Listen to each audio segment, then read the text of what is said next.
என்ன செய்யுங்க, வேதனைய அனுபவியுங்க. நான் எல்லாத்தையும் சொல்லதானே செஞ்சேன். நாமளே நம்ம சொல்லுவோம்.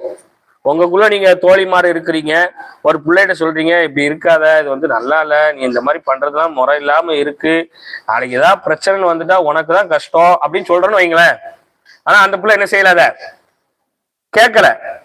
நீங்க சொன்ன மாதிரியே ஒரு நாள் என்ன ஆயிப்போச்சு, பிரச்சனை ஆயிருச்சு. இப்ப இந்த புள்ள வந்து உங்கள்ட்ட கெஞ்சுது, எனக்கு இந்த மாதிரி பிரச்சனை ஆயிட்டு நீ ஏதாவது உதவி பண்ண அப்படின்னு கேட்டா நம்ம என்ன சொல்லுவோம், என்ன சொல்லுவோம் நம்ம, உன அன்னைக்கே எத்தனை தடவை நான் சொன்னேன், இப்படி செய்யாத, அதை பண்ணாத, அங்க நிக்காத, அங்க போவாத, இப்படி பேசன்னு சொன்னா இல்லையா? அப்பமெல்லாம் நான் சொல்லும் போது உன் காதுல விடல, அப்பமெல்லாம் நான் சொன்னது உனக்கு கசத்துச்சு, இப்ப ஏன்ட்டே வந்து கேட்க நல்ல அனுபவி. சொல்லுமா சொல்ல மாட்டோமா? சொல்லுமா சொல்ல மாட்டோமா? அந்த பிள்ளைக்கு நாம ஒண்ணுமே செய்யல, அந்த பிள்ளைக்கு நாம எதையுமே கொடுக்கல, அப்படி இருந்தும் நாம சொன்ன ஒரு செயலை அது கேட்காம போய் அதுல ஒரு பிரச்சனை வந்து நம்மள்ட்ட சொன்னா நாம என்ன செஞ்சிருவோம், கை விரிச்சிருவோம். ஆனா